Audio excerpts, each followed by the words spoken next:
Panorama group, जो सोचता है वो करता है। आपके अपने सपनों का आशियाना। नमस्कार, आप देख रहे हैं भीतर की बात। वोटिंग से पहले जमुई का रिजल्ट जो है वो आउट हो गया है। इन 8 मुद्दों पर होगा हार जीत का फैसला, उस पर आज हम रोशनी डालेंगे और हमारे साथ बाबा भी जुड़े हुए हैं। बाबा, जमुई में वोटिंग से ठीक पहले जो लिस्ट है वो आउट हो रहा है, कौन जीत रहा है, कौन हार रहा है, आखिरकार कौन है वो 8 मुद्दे जिस पर हार जीत का फैसला जो जनता करेगी। देखिए विकास, 8 मुद्दों की चर्चा हम जरूर करेंगे, लेकिन हम सबसे पहले ये बता दें कि प्रथम चरण का जो चुनाव होने हैं, वोटिंग होनी है 19 तारीख को। उसमें जमुई भी एक सीट है जो रिजर्व सीट है। बिल्कुल। और सबसे ज्यादा हॉट सीट ये इसलिए बन गया है कि यहाँ से चिराग पासवान 2 बार चुनाव जीत चुके हैं।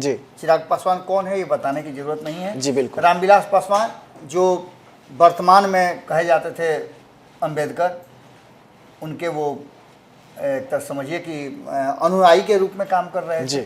दलितों के एक बड़े नेता कहे जाते थे और दलित समाज उन पर बड़ी भरोसा करता था। बिल्कुल। उसी भरोसे का नतीजा हुआ कि जब चिराग पासवान राजनीति में आए तो जमुई की जनता ने पहली बार में ही उन्हें अपना नेता चुन लिया और उनके वादे, जो जनता के साथ उनका कनेक्शन था, उसको पसंद किया। 2019 में और ज़्यादा मजबूती के साथ हुआ है। और इसके साथ साथ अब जमुई इसलिए हॉट सीट बन गया है कि चिराग पासवान ने उसी जमुई को छोड़ दिया है जो जमुई 10 साल तक उनको सांसद बना करके रखा। अब वो हाजीपुर जा रहे हैं, लेकिन हाजीपुर से चुनाव लड़ने के पहले उन्होंने कह दिया कि मैं सांसद भले ही हाजीपुर का बनूं, क्योंकि वो मेरे पिता की कर्मभूमि रही है, वहां मुझे उनके सपनों को पूरा करना है जो सपना उन्होंने देखा था। लेकिन मैंने जो सपना देखा था जमुई के साथ देखा था, मुझे जमुई का सपना पूरा करना है। इसलिए जमुई को अगर अरुण भारती जीत जाते हैं तो जमुई को 2-2 सांसद मिले। बिल्कुल। अब अरुण भारती पर आ जाते हैं हम। ये हॉट सीट इसलिए बना हुआ है और चुनाव से पहले ही, वोटिंग से पहले ही इस पर रिजल्ट क्यों आउट होता है नजर आ रहा है। तो अरुण भारती के पहुंचते ही सबसे ज्यादा अगर फोकस तेजस्वी यादव का कहीं रहा, जहां उनको लगा कि नरेंद्र मोदी को घेरा जा सकता है परिवारवाद के नाम पर, क्योंकि नरेंद्र मोदी और पूरी एनडीए राष्ट्रीय जनता दल को और कांग्रेस को इसी मुद्दे पर घेर रही है कि वो परिवारवाद करती है और परिवार के लोग ही राजनीतिक जो लाभ हानि है वो संभालते हैं। बिल्कुल। लालू प्रसाद के साथ उनके 4-4, 5-5 परिवार के सदस्य जो है वो लगातार राजनीति में हैं। उनकी पार्टी में उन्हीं लोगों का चलता भी है। उन्हीं लोगों का जो सबसे उच्च पद होते हैं उन्हीं लोगों को मिलते हैं। बेटी हारती है लोकसभा तो राज्यसभा चली जाती है। ये सारी बातें कहीं ना कहीं घुमा फिरा करके चर्चा का विषय रही है। और अरुण भारती के जमुई में उम्मीदवारी मिलने के साथ ही एक बड़ा मुद्दा तेजस्वी यादव के पास आ गया, जिसमें उन्होंने कहा कि आखिर अरुण भारती है कौन। रामविलास पासवान के दामाद हैं, चिराग पासवान के जीजा हैं, तो क्या ये परिवारवाद नहीं है, जिसका खुलासा अरुण भारती ने कर दिया कि मैं उनके परिवार का सदस्य जरूर हूं, रिश्तेदारी मेरी जरूर है, लेकिन जो प्रक्रिया है उस प्रक्रिया में मैं आयातित होकर के नहीं आया हूं। मैंने राजनीति में अपना समय दिया है, मेरा परिवार भी राजनीतिज्ञ है, हमारी माँ भी चुनावी राजनीति में रह चुकी हैं और मैं लंबे समय से लोक जनशक्ति पार्टी का कार्यकर्ता हूं। बिल्कुल। इस आधार पर मुझे वोट देकर संसदीय बोर्ड ने हमें चुना है। बिल्कुल। अब इसके आगे की बात आप कीजिए। अर्चना रविदास कौन है? माहौल वहां बदल रहा है।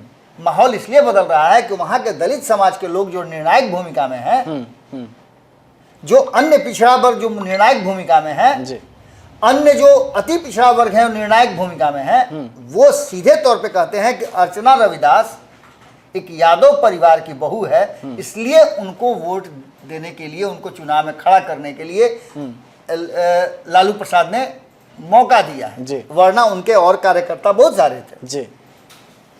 अर्चना रविदास के बारे में अगर कहा जाए तो इनकी शादी एक यादव परिवार में हुई है और यही वो कारण है जिस कारण को लेकर के यहाँ अर्चना रविदास का ग्राफ जो है वो लाख प्रचार के बाद कंपटीशन में तो है, लेकिन थोड़ा सा डाउन चल रहा है। अब बाद में क्या होगा ये अलग बात है। लेकिन इसके साथ साथ जमुई की एक और बड़ी मजेदार कहानी है। मजेदार कहानी यह है कि जमुई जो लोकसभा है उसमें सिर्फ एकमात्र विधानसभा है जबकि इस लोकसभा क्षेत्र के अंतर्गत आते हैं 6 विधानसभा जी। तो 6 विधानसभा में एक तो मुंगेर से आता है और बाकी के 4 जो हैं वो शेखपुरा से आते हैं।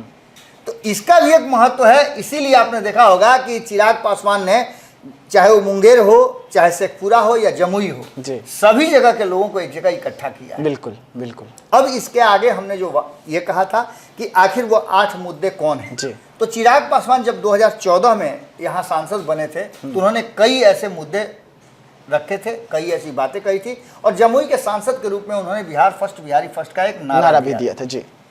अब इसमें पहला कि जातीय संरचना के आधार पर यहाँ 89% से अधिक ग्रामीण क्षेत्र है जी। तो ग्रामीण क्षेत्र की जो समस्याएं हैं उन समस्याओं को कैसे सॉल्व करेंगे अरुण भारती। अब तक जो स्थिति रही है उसमें एक प्रतिनिधि हमेशा चिराग पासवान का जमुई में रहा है जी। संजय पासवान को उन्होंने परमानेंट वहां छोड़ दिया था और वो लगातार वहां चिराग पासवान और चिराग पासवान के जो वहाँ के वोटर्स हैं उनके साथ रिश्ता बना करके रखते जी। अब उसमें सबसे बड़ी बात यह है कि यहाँ जो चुनावी प्रक्रिया है उसमें यादव, SC ST, इसके अलावे अन्य जो लोग हैं उनका वर्चस्व है, लेकिन निर्णायक भूमिका में यादव और SC ST रहते हैं जी। जंगल से जुड़ा हुआ क्षेत्र है, ये भी आपको पता है। जमुई मेडिकल कॉलेज का मामला अभी तक सोल्व नहीं हुआ है, जिसको पूरा हो जाना चाहिए था, लेकिन उसमें थोड़ी और देर हो रही है। इसका मामला भी है, अगर सरकार केंद्र में बनती है नरेंद्र मोदी की तो ये प्रोजेक्ट तो तुरंत पूरा हो जाएगा जी। क्योंकि ये बात चिराग पासवान ने भी कहा है और जमुई की जनता अगर NDA के सदस्य को जिताती है तो इनके लिए और आसान हो जाएगा जी। इसके बाद इसमें वोटों का अगर बात करें तो यहाँ 2 खेमे में बटे हुए हैं। यहाँ 90% के आसपास हिंदू वोटर है, 10% यहाँ मुस्लिम वोटर है या अन्य जो भी कह लीजिए। तो निर्णायक भूमिका में ये हिंदू वोटर होते हैं और आप समझ रहे हैं कि हिंदुत्व की गाड़ी पर सवार अभी NDA है। बिल्कुल बिल्कुल। नरेंद्र मोदी सबसे पहला चुनाव प्रचार वहीं कर रहे हैं, तो एक ये फैक्टर है। दूसरा सबसे बड़ा फैक्टर है कि शिक्षा को लेकर के जिस तरह से बिहार फर्स्ट, बिहारी फर्स्ट में एक कॉलम रखा हुआ है, उसके लिए चिराग पासवान ने एक बड़ा प्रयास किया, केंद्रीय विद्यालय वहां खोलने का। 19 करोड़ की लागत से वहां केंद्रीय विद्यालय खोले जाने की बात है। रेलवे ने जमीन भी आवंटित कर दिया गया है। अब अगर वहां NDA नहीं जीतती है तो ये मामला भी फंस सकता है, जब तक कि आपने देखा होगा कि इससे पहले ही फंस गया है। तो अरुण भारती यहाँ थोड़ा सा ऊपर जा रहे हैं क्योंकि NDA के वो कैंडिडेट हैं और यहाँ उनका ग्राफ बड़ा हो जाता है केंद्रीय विद्यालय को लेकर के। इसके बाद जमुई स्टेशन, सिमुलतला स्टेशन, ये जो है इसको अभी जो वर्तमान परिस्थिति चल रही है इसमें अमृत भारत योजना के तहत इस स्टेशन को बेहतर स्टेशन बनाने की बात चल रही है जी। इसमें कोई ऐसे नए बदलाव होंगे और कई विश्व स्तरीय सुविधा दी जाएगी। इसमें एस्केलेटर होगा और भी कई तरह की सुविधाएं हैं, लिफ्ट की व्यवस्था होगी और भी कई तरह की स्टेशन पे सुविधा दी जाएगी। तो एक ये मामला है। दूसरा है कि इसके साथ साथ जो नदियों के से घिरा हुआ है ये क्षेत्र जी, वहाँ पुल पुलिया बनाने की बात है। हालांकि पुल पुलिया बहुत सारे बने हैं जी, लेकिन उस पर दबाव ज़्यादा है। तो इसको लेकर के भी चिराग पासवान और अरुण भारती पर लोगों का ध्यान ज़्यादा होगा, क्योंकि आप जानते हैं कि जिस तरह से पिछले 5 और 10 सालों में भारतीय जनता पार्टी ने सड़क और पुल पुलिया पर ध्यान दिया है जी, जी, वो किसी से छुपा नहीं है। बिल्कुल। इस देश में विकास की अगर गति को देखा जाए तो सबसे ज़्यादा पुल पुलिया और सड़क पुल विभाग जो है वो एक्टिव रहा है जी। इसके अलावे NH को लेकर के ही उस पर चल रहे कार्यों को लेकर के भी एक बड़ी जो लोगों के मन में है कि NH से जुड़ेगा, कई NH जुड़ रहे हैं जिससे दुनिया भर से उसका संपर्क जुड़ेगा। तो ये सब सारी व्यवस्थाएं हैं, सारा सुविधा है और सारे मुद्दे हैं जिन मुद्दों को लेकर के एक बार फिर से चिराग पासवान को एक मौका, यानी कि उनके जो उम्मीदवार हैं अरुण भारती, उनको मौका दिया जाए। क्योंकि चिराग पासवान ने वादा किया है कि जो हमने आप लोगों के लिए शुरुआत किया था, जो कर दिए हैं, उसके आगे क्या करना है, हमसे ज़्यादा मजबूती के साथ, हमसे ज़्यादा मेहनत करके अरुण भारती करेंगे। अब देखना दिलचस्प होगा कि प्रधानमंत्री का जो जमुई के लोगों से था कि आप अरुण भारती को जिताइए, हम इनके सर पे हाथ रख के रहेंगे। बिल्कुल। वहीं दूसरी तरफ चिराग पासवान ने भी वादा किया है कि अरुण भारती जीत जाते हैं तो एक नहीं दो सांसद मिलेंगे। अब यही वो मुद्दा है जिसको लेकर के जनता वोट करने जाएगी। वोट करने जब 19 तारीख को जाएगी तो क्या क्या अपने दिमाग में सोच करके जाएगी, ये ज़्यादा महत्वपूर्ण होगा। लेकिन 8 मुद्दों पर जमुई का रिजल्ट टिका हुआ है और ये 8 मुद्दे अगर जनता के दिमाग में हैं तो आप समझ सकते हैं कि वोट किधर शिफ्ट करें। जी, लेकिन ये 8 मुद्दे हैं, ये तो स्थानीय मुद्दे हैं और जनता को स्थानीय मुद्दे ही चाहिए जिससे उनका विकास हो सके और वो अच्छे आसानी से उनको जो तमाम फैसिलिटी हो मिल सके। तो उम्मीद करते हैं कि जनता का इसी मुद्दों पर ध्यान होगा। देखिए विकास, आपने बहुत अच्छा सवाल किया है कि चाहे वो लोकसभा का चुनाव हो या विधानसभा का चुनाव हो, जनता जो वोट करती है, जिस लोकसभा की जनता होती है, वो अपने लोकसभा की समस्याओं को लेकर के ही वोट करती है। बिल्कुल, क्योंकि राष्ट्रीय मुद्दे तो राष्ट्र स्तर पर जो भी फैसले लिए जाएंगे उसका असर सब पर होगा।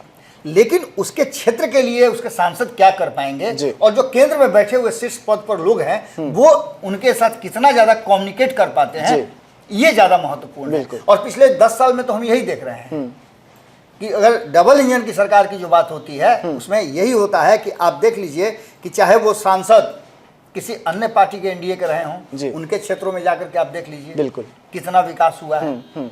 अगर जो विकास करना चाहते हैं, मैं उनकी बात कर रहा हूँ, जो सिर्फ चुनाव जीत करके और उगाही का माध्यम बनाते हैं, उनकी मैं बात नहीं कर रहा हूँ। इसमें कई क्षेत्र हैं, जैसे आपने देख लिया कि ये जमुई का क्षेत्र ही है, यहाँ के लोग संतुष्ट हैं बिल्कुल कि चिराग पासवान ने 10 साल में काम किया है।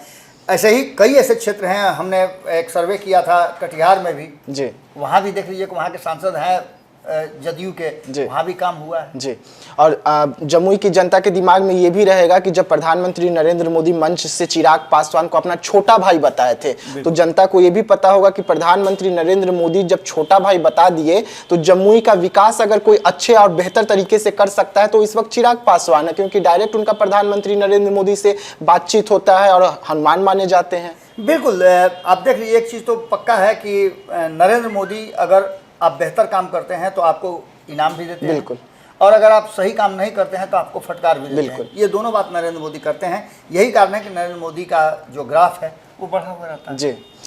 जी हाँ, तो आप बाबा को सुन रहे थे। हम आपको बता रहे थे कि जनता यानी कि जो जमुई की जनता है जब पहले फेज की वोटिंग करने जाएगी उस समय उनके दिमाग में क्या कुछ रहेगा, और ये 8 मुद्दे ऐसे हैं जिसे जमुई की जनता जो है उस पर मोहर लगाएगी। और इन 8 मुद्दों पर अगर जनता मोहर लगाती है तो चिराग पासवान जो है वहां से, मतलब उनके जो उम्मीदवार हैं उनके जीजा जी, वो जीत हासिल करेंगे और इसमें महागठबंधन को बड़ा झटका लग सकता है। तो ऐसे तमाम खबरों के लिए आप बने रहिएगा हमारे साथ। दीजिएगा इजाजत, धन्यवाद। पनोरमा ग्रुप, जो सोचता है वो करता है।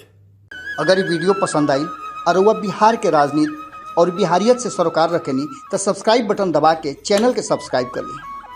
ओजे एगो घंटी बा, ओकरा बटन दबा देला से कुल सटीक और मारक खबर रुआ मुफ्त में मिल जाई।